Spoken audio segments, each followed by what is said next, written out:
আসসালামু আলাইকুম, স্বাগত জানাচ্ছি চ্যানেল আই সংবাদে। এখনকার সংবাদ আয়োজন নিয়ে সাথে আছি মেহরুন্নেসা তাহমিনা। বিস্তারিত সংবাদের শুরুতেই জানিয়ে দিচ্ছি ফ্রেশ প্রিমিয়াম টি সংবাদ শিরোনামগুলো।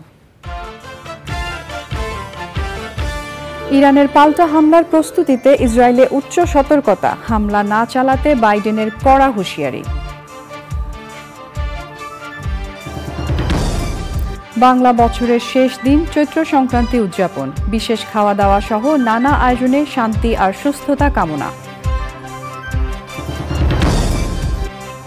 এবং পহেলা বৈশাখ বাংলা বর্ষবরণে প্রস্তুত বাঙালি, অনুষ্ঠান নির্বিঘ্ন করতে আইনশৃঙ্খলা বাহিনীর কড়া নিরাপত্তা ব্যবস্থা।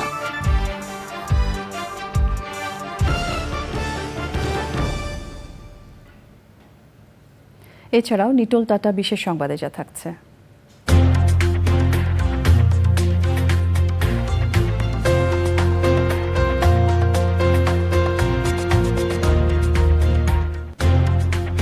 কম্বোডিয়ায় গরুর গাড়ির দৌড় প্রতিযোগিতার খবর।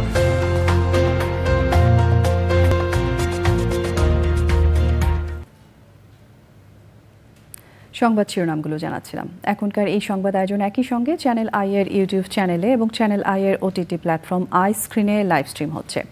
এবার যাচ্ছে বিস্তারিত প্রসঙ্গে। সিরিয়ায় ইরানের কনসুলেট ভবনে হামলার ঘটনায় ইসরায়েলে পাল্টা হামলা চালানোর হুঁশিয়ারি দিয়েছে ইরান। ইসরায়েলে হামলার জন্য ড্রোন, কয়েক ডজন ক্রুজ মিসাইল এবং ব্যালিস্টিক ক্ষেপণাস্ত্র প্রস্তুত রেখেছে তেহরান। সম্ভাব্য হামলার আশঙ্কায় উচ্চ সতর্কতা জারি করেছে ইসরায়েল। হামলা না চালাতে ইরানকে হুঁশিয়ারি করেছেন মার্কিন প্রেসিডেন্ট জো বাইডেন। উত্তেজনার মধ্যে যুক্তরাষ্ট্র, কানাডা ও ভারত সহ কয়েকটি দেশ তাদের নাগরিকদের জন্য মধ্যপ্রাচ্য ভ্রমণে সতর্কতা জারি করেছে। গাজায় ইসরায়েলের অব্যাহত হামলায় মৃত্যু বাড়ছেই। সুব্রত গাইনের রিপোর্ট। ১ এপ্রিল সিরিয়ার রাজধানী দামেস্কে ইরানের কনসুলেটে বিমান হামলা চালায় ইসরায়েল। এতে ইরানের সশস্ত্র বাহিনী, ইসলামিক রেভলিউশনারি গার্ডের ২ জেনারেল সহ ১৩ জন নিহত হন। জবাবে ইরানের সর্বোচ্চ নেতা আয়াতুল্লাহ আলী খামেনি রমজান মাসের সমাপ্তি ও ঈদুল ফিতর উপলক্ষে এক ভাষণে বলেছেন, হামলার জন্য ইসরায়েলকে অবশ্যই শাস্তি পেতে হবে। ব্রিটিশ সংবাদ মাধ্যম বিবিসি জানিয়েছে, ইসরায়েলে হামলার জন্য ইরান ১০০টিরও বেশি ড্রোন, কয়েক ডজন ক্রুজ মিসাইল এবং ব্যালিস্টিক ক্ষেপণাস্ত্র ব্যবহার করতে পারে। সম্ভাব্য হামলার প্রতিরোধে সর্বোচ্চ প্রস্তুতি নিচ্ছে ইসরায়েল। দেশটির প্রতিরক্ষা মন্ত্রী ও মন্ত্রিসভার সদস্যদের সাথে বৈঠক করেছেন প্রধানমন্ত্রী নেতানিয়াহু। ইরান জিপিএস ব্যবহার করে লক্ষ্যবস্তুতে যাতে হামলা চালাতে না পারে সেজন্য বিভিন্ন স্থানে এ সেবা বন্ধ করে দিয়েছে ইসরায়েল। হামলার আশঙ্কায় যুক্তরাষ্ট্র তাদের যুদ্ধজাহাজগুলো আবারও মধ্যপ্রাচ্য ঘিরে মোতায়েন করছে।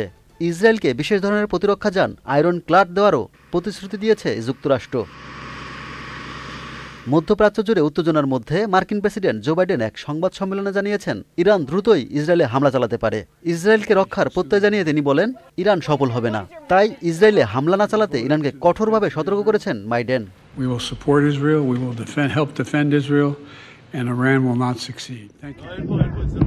চলমান উত্তেজনার মধ্যে লেবানন থেকে সশস্ত্র গোষ্ঠী হিজবুল্লাহ দক্ষিণ ইসরায়েলে ৪০টি ক্ষেপণাস্ত্র হামলা চালিয়েছে।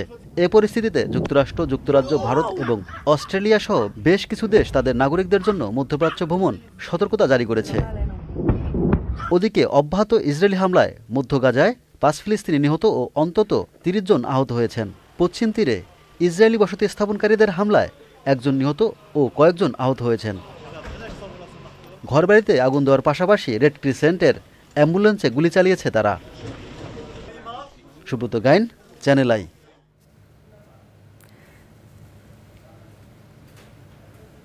বাঙালি সংস্কৃতির অপসাম্প্রদায়িক চেতনা বিরোধীদের অপচেষ্টা রুখে দিতে সম্মিলিত প্রতিরোধ গড়ে তোলার আহ্বান জানিয়েছেন ঢাকার পুলিশ কমিশনার মোহাম্মদ হাবিবুর রহমান। বঙ্গবন্ধু সম্মেলন কেন্দ্র প্রাঙ্গণে হাজারো কণ্ঠে বর্ষবরণ অনুষ্ঠানের নিরাপত্তা ব্যবস্থা পরিদর্শন করে তিনি রাজধানীতে বর্ষবরণের সব অনুষ্ঠানে নিরাপত্তা ব্যবস্থা নেয়ার কথাও জানান ডিএমপি কমিশনার। অনুষ্ঠানস্থলে তাকে স্বাগত জানান চ্যানেল আই এর ব্যবস্থাপনা পরিচালক ফরিদুর রেজা সাগর, সুরের ধারার কর্ণধার রেজনা চৌধুরী বন্যা।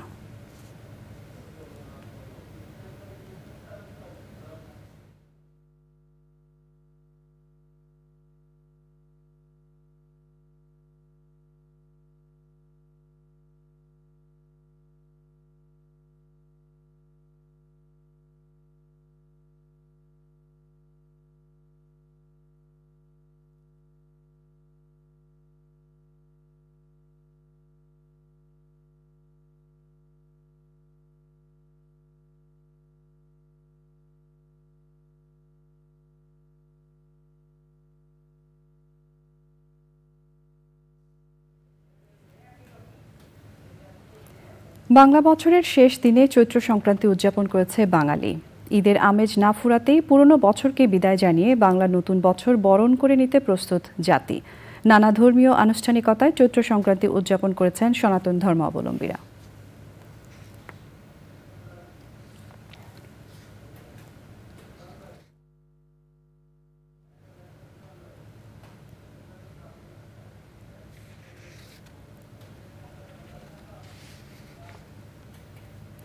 বঙ্গবন্ধু আন্তর্জাতিক সম্মেলন কেন্দ্রে চলছে সুরের ধারা চ্যানেল আই হাজারো কণ্ঠে বর্ষবরণের প্রস্তুতি। সেখানে আছেন ইফতিখার উদ্দিন, যাচ্ছে তার কাছে। ইফতি, হাজারো কণ্ঠে বর্ষবরণের প্রস্তুতির খবর আমাদেরকে জানাবেন।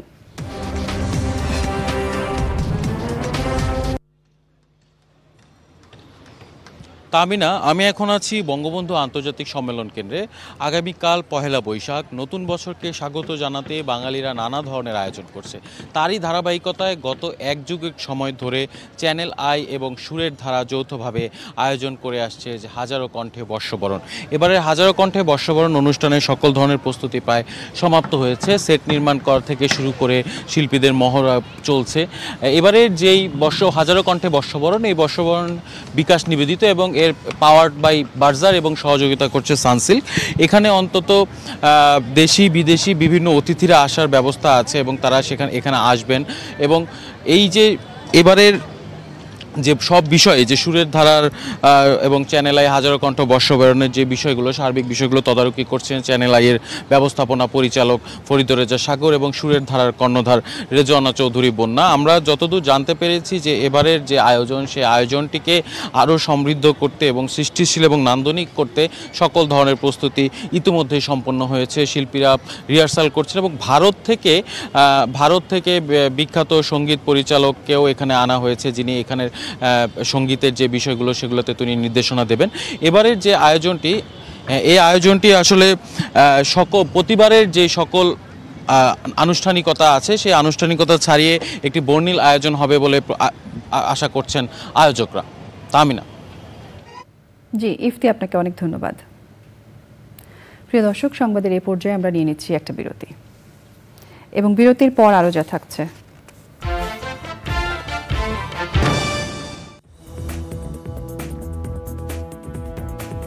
স্বাগত জানাচ্ছি আরও একবার চ্যানেল আই সংবাদে। অস্ট্রেলিয়ার সিডনিতে বন্ডি উপশহরে একটি শপিং মলে দুর্বৃত্তের ছুরিকাঘাতে 7 জন নিহত হয়েছেন। সন্দেহভাজন হামলাকারীও পুলিশের গুলিতে নিহত হয়েছে। 9 মাসের এক শিশু সহ কয়েকজন গুরুতর আহত হয়েছে। পুলিশ জানায়, স্থানীয় সময় শনিবার বিকেলে অস্ট্রেলিয়ার ওল্ড ফিল্ড শপিং মলে এক হামলাকারী 9 জনকে ছুরিকাঘাত করে। প্রত্যক্ষদর্শীরা জানান, হামলাকারী শপিং মলে থাকা লোকজনের উপর অতর্কিতে হামলা করতে থাকে। ওই সময় গুলি না করলে হামলাকারী আরও মানুষের উপর ছুরিকাঘাত করত।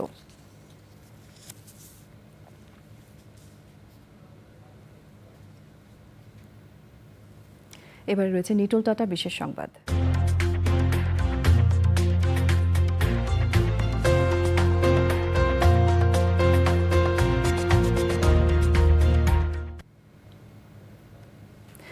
ঘোড়া দৌড় প্রতিযোগিতা বিশ্বের অনেক দেশে বেশ জনপ্রিয়, তবে গরুর গাড়ির দৌড় প্রতিযোগিতার নাম হয়তো অনেকেই শোনেননি। তবে কম্বোডিয়ার এই প্রতিযোগিতার আয়োজন করা হয়। কম্বোডিয়ান চন্দ্র নববর্ষ উদযাপনে ও ধান কাটা শেষ উৎসবে গরুর গাড়ির দৌড় প্রতিযোগিতার আয়োজন করেন কৃষকরা। কৃষি সংবাদ।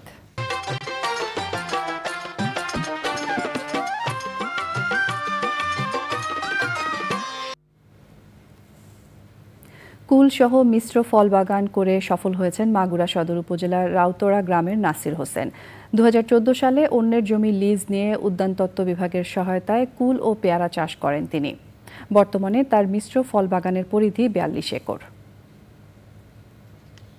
এবারে রয়েছে প্রকৃতি সংবাদ।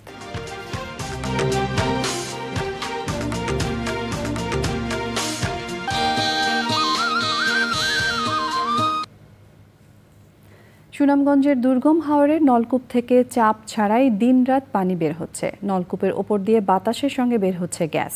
দেয়াশলাই জ্বালালে আগুন জ্বলছে। স্থানীয়দের ধারণা, মাটির নিচে গ্যাসের চাপ রয়েছে।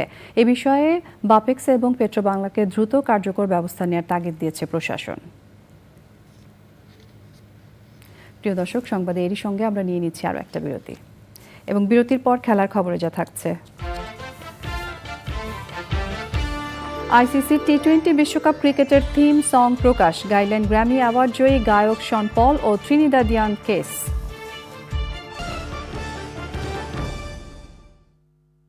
নতুন আর উন্নত গ্লো এন্ড লাভলি। স্বাগত জানাচ্ছি আরও একবার চ্যানেল আই সংবাদে। এবার যাচ্ছি খেলার খবরে।